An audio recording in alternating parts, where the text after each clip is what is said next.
민수기 27장 말씀은 우리에게 기업을 주소서라는 제목의 말씀입니다. 말씀의 시작이 므낫세 자손 중에 슬로브앗이라는 사람이 있는데, 슬로브앗의 딸들이 이제 찾아와서 하는 말이 우리에게도 기업을 주소서, 이렇게 말을 합니다. 그의 아버지가 죽었다는 것을 전제합니다. 그리고 오늘 말씀 보니까 그의 아버지는 슬로브앗인데 광야에서 죽었다. 그러나 여러분, 광야에서 죽었다 그러면 뭐가 생각납니까? 고라의 반역. 고라와 온과 다단과 온이 이제 반역을 꾀하고 250명의 주의관들을 미혹하고 레위지파를 중심으로 온 백성들을 미혹하여 모세의 권위에 도전하고 여호와께 반역하는 그런 반역 사건이 있고, 또 하나는 그들이 이제 광야에서 차라리 죽었다면 좋겠다 이렇게 말을 하니까 내 귀에 들린 대로 행하리라 말씀하셔서 그들이 이제 광야에서 다 엎드려져 죽습니다. 근데 오늘 말씀 보니까 슬로브앗의 딸들이 우리에게도 기업을 다 주소서 이렇게 요구하고 있잖아요. 이때 당시에는 아들에게 기업을 줍니다. 그의 아버지가 그의 아들들에게 기업을 물려주고 그의 아들들은 또 그의 아들들에게 기업을 물려줍니다. 그런데 오늘 말씀 보니까 우리 아버지는 슬로브앗이고 우리는 슬로브앗의 딸들인데 우리에게도 기업을 주셔서 무슨 일 때문이냐? 이유가 뭡니까? 우리 아버지 슬로브앗이 광야에서 죽었으나 여호와를 거슬려 함께한 고라의 무리에 들지 아니하였나이다. 그러니까 반역하지 않았다 그 말이죠. 모세의 권위에 도전하지 아니하고 여호와께 반역하지 아니하고 자기 죄로 죽었더라 이렇게 말을 합니다. 자기 죄로 인해서 죽었다는 거예요. 그런데 중요한 것은 아들이 없습니다. 다시 한번 정리하면은 슬로브앗의 딸들이 와서 우리에게 기업을 달라고 요구하는데 그 요구하는 이유가 뭐냐면은 아버지 슬로브앗은 광야에서 죽었다. 그러나 이 여호와를 거슬리는 무리들인 고라의 무리에 들지 않았고 광야에서 죽었는데 자기 죄로 죽었고 아들이 없나이다. 그래서 이 슬로브앗 딸들이 기업을 요구할 때에 여호와께서 모세를 통하여 그 말씀을 들으시고 어떤 이야기를 하십니까? 이제 사람이 죽으면 그의 기업을 그의 아들들에게 주고 또 아들들이 없으면 이제는 딸들에게도 주어라. 그러나 만약에 딸들도 없다면 그의 형제들에게 주고 그의 형제들도 없으면 그의 아버지의 형제들에게 주고 그의 아버지의 형제들도 없으면 가까운 친족에게 줄지니라. 그래서 기업을 계속적으로 이어가게 하신 거예요. 오늘 그랬잖아요. 슬로브앗의 딸들이 어찌하여 우리 아버지의 이름을 삭제하시려고 합니까? 그러니까 여호와께서 주신 기업이잖아요. 그리고 특별히 이 므낫세 지파에 준 기업이고 므낫세 지파 가운데 슬로브앗의 가문에 준 기업이잖아요. 그러니까 대대로 이 기업이 이어져 가야 돼요. 그런데 아들에게 기업을 물으면 아들이 없으면 이게 다른 사람에게 넘어가게 되고 결국 다른 지파로 갈 수도 있잖아요. 그러면 므낫세 지파의 기업이 달라지는 것 아니겠습니까?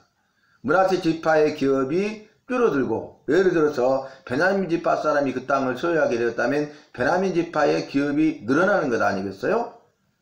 그래서 이 슬로브앗의 딸들의 요구는 정당한 겁니다. 지금 현재 이게 정해지지 않았지만은 정해지지 않았기 때문에 정당한 이유를 가지고 와서 요구하는 거예요. 근데 해망문 앞에서 모세와 제사장 엘르아슬과 지휘관들과 온 회중 앞에서 이 말을 합니다. 그러니까 모든 사람 앞에서 하는 거예요.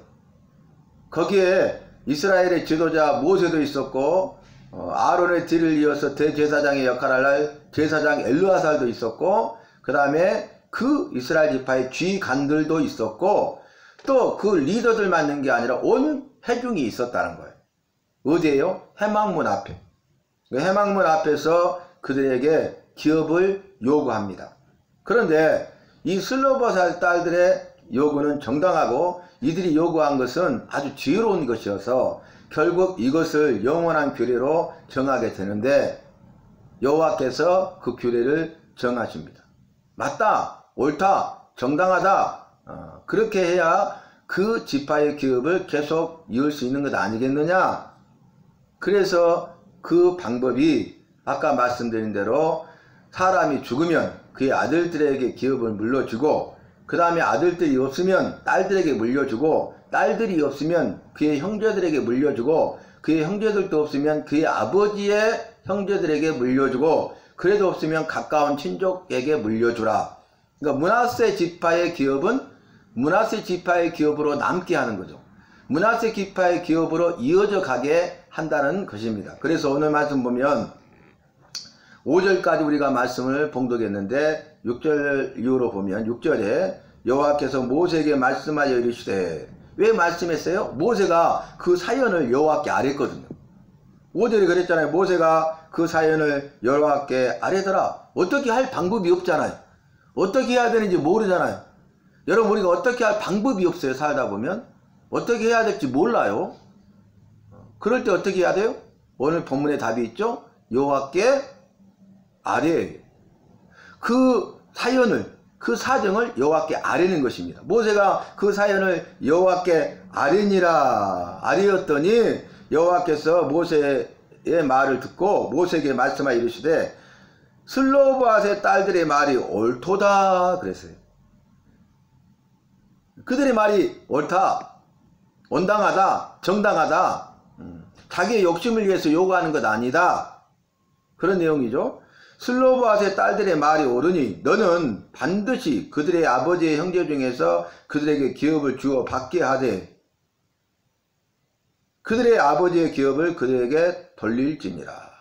그래가지고 이제 규례를 정하는데, 너는 이스라엘 자손에게 말하라. 이르기를, 사람이 죽고 아들이 없으면, 자, 아들에게 물려주는데 아들이 없어요. 그의 기업을 그의 딸에게 돌릴 것이요, 딸도 없으면 그의 기업을 그의 형제에게 줄 것이요, 형제도 없으면 그의 기업을 그의 아버지의 형제에게 줄 것이요, 그의 아버지의 형제도 없으면 그의 기업을 가장 가까운 친족에게 주어 받게 할지니라 하고, 나 여호와가 너 모세에게 명령한 대로 이스라엘 자손에게 판결의 규례가 되게 할지니라. 이제 딱 정한 거예요, 규례가. 그래서 슬로브앗의 딸들의 믿음, 슬로브앗의 딸들의 지혜, 슬로브앗 딸들의 요구, 이 세 가지를 통해서 결국 옳다는 판결을 받게 되고, 이 판결이 규례가 돼가지고 이 이후로 이 일을 이렇게 진행하도록 한 것입니다. 여러분, 제가 세 가지를 말씀드렸어요. 우리에게도 기업을 주셔서 그랬는데 이것은 슬로브앗 딸들의 믿음이에요. 어떤 믿음입니까? 여호와의 말씀을 믿는 믿음, 여호와께서는 말씀하시고 하신 말씀을 반드시 이루신다는 그 믿음. 여호와께서 제비 뽑아서 지파별로 분배하게 했잖아요. 그래서 인구조사를 해가지고 많은 지파에게는 많은 기업을 주고 적은 지파에게는 적은 기업을 주라. 첫 번째 그거였죠. 그 다음에 두 번째는 명수대도 줄 뿐만 아니라 제비 뽑아 나눌지니라 그랬잖아요. 그러니까 여호와의 말씀과 명령대로 순종해서 인구조사하고 지파수가 많으면 많은 기업을 주고 적으면 적은 기업을 주게 하되, 이게 옳은 것 아니겠습니까? 정당한 것 아니겠습니까? 공평한 것 아니겠습니까? 그러되 공평하게 이 일을 진행하되 두 번째가 중요하죠. 제비를 뽑아서 할지니라. 여러분, 많은 지파는 많은 기업을 얻게 하고 적은 지파는 적은 기업을 얻게 말아요. 맞아요. 옳아요. 정당해요. 그런데 그렇게 하다 보면 사람이 서로 의견 충돌을 할 수 있잖아요. 욕심을 낼 수가 있잖아요. 다툼이 일어날 수 있잖아요. 분열이 일어날 수 있잖아요. 근데 그것을 사전에 막기 위해서 제비 뽑아 나누는 거예요. 그러니까 제비 뽑는다는 것은 여호와의 뜻이잖아요.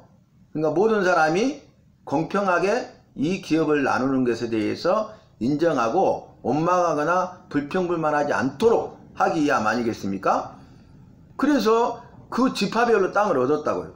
그리고 므낫세 지파가 얻은 땅 중에 슬로브앗의 그 가문이 대대로 이어와서 슬로브앗이 그 기업을 이어받았잖아요. 그런데 문제는 아들들에게 지금까지는 주었단 말이에요. 근데 슬로브앗의 아들이 없었다는 거예요. 그리고 슬로브앗이 죽었는데 자기 죄로 인해서 죽었고 아들이 없었다. 그는 광야에서 죽었지만은 여호와를 거슬려 반역하는 무리인 그 고라의 무리에 함께하지 않았다 그 말이. 자기 죄로 죽었다는 거예요. 그래서 문제가 발생했잖아요. 지금까지 그런 경우가 한 번도 없었잖아요. 어떻게 해야 되는지 모르잖아요. 어떻게 해야 될지 그 방법을 몰라요. 그래서 모세가 여호와께 그 사연을 아는 거죠. 여쭌 거죠. 저와 여러분도 인생을 살아가면서 어떻게 해야 될지 모를 때가 있잖아요. 그럴 때는 어떻게 해야 됩니까? 어떻게 해야 될지 모르는데 어떻게 해야 돼요? 여호와께 그 사연을 아뢰야 돼. 여호와 앞에 나와서 내 사정을 아뢰야 돼. 우리의 형편과 처지를 아시는 여호와께서는 그 기도와 간구를 들으시고 응답하시고 일하시고 역사하시고 합력하여 선을 이루게 하시고 승리하게 하시고 영광을 받으시고 잘했다 말씀하시고 칭찬과 상급과 복을 주시는 것입니다. 그러니까 우리가 어려움 가운데 처해서 어떻게 해야 될지 모를 때, 무엇을 해야 할까 고민할 때, 그때 고민하지 마시고 여호와 앞에 나와서 여호와 앞에 사연을 아뢰고 사정을 아뢰십시오.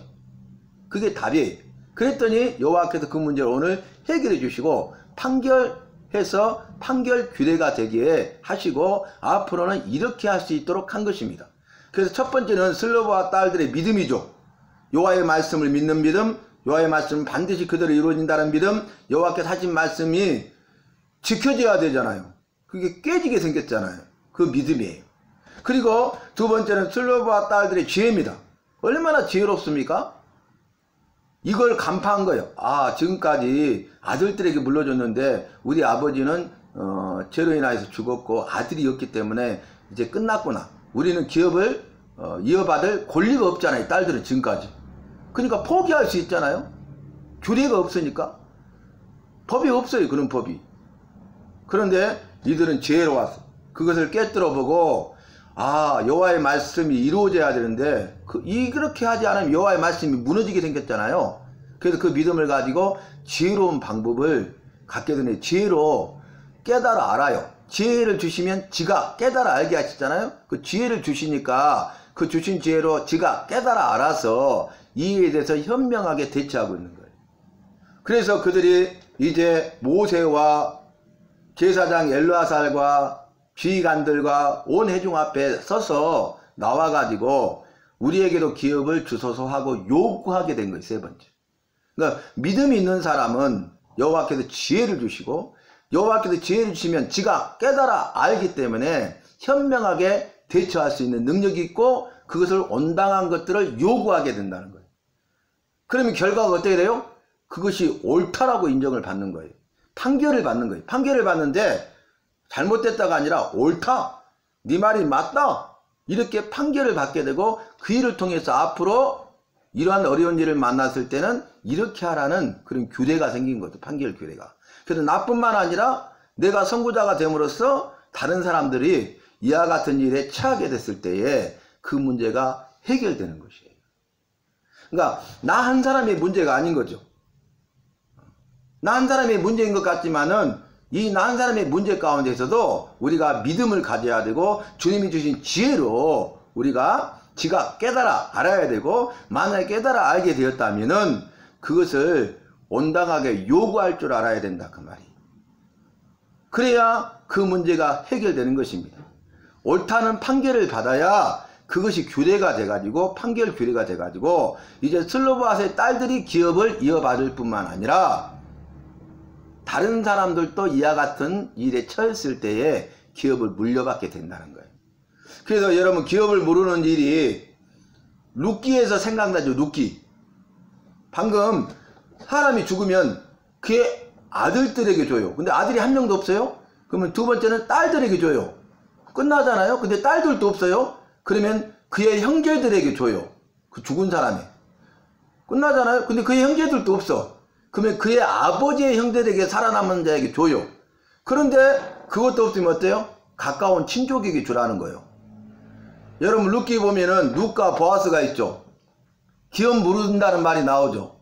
근데 이제 여기는 어디에 해당합니까? 가까운 친족에게 주는 거예요. 그러니까 죽었는데 아들들도 없고 딸들도 없고 그의 형제들도 없고 그의 아버지의 형제들도 없어서 가까운 친족에게 줄지니라. 그런데 가까운 것도 순서를 정해. 제일 가까운, 두 번째로 가까운, 세 번째로 가까운 이렇게 기름 물을 권리가 친족들에게 주어지는 거예요. 근데 기업 물을 권리가 보아스는 두 번째였잖아요. 첫 번째 기업 물을 친 적이 있었잖아요. 그래서 룻에게 이렇게 약속하잖아요. 내가 그 사람한테 지금 내가 물을 것인데 그 사람이 기업을 물지 않는다 하면은 내가 너를 받아들이겠다는 거예요. 그래서 그 친족에게 물었는데 나는 기업을 물지 않겠노라 라고 답하니까 보아스가 룻을 그의 기업을 물은 자가 되어서 그를 아내로 맞이하게 되었잖아요. 그죠?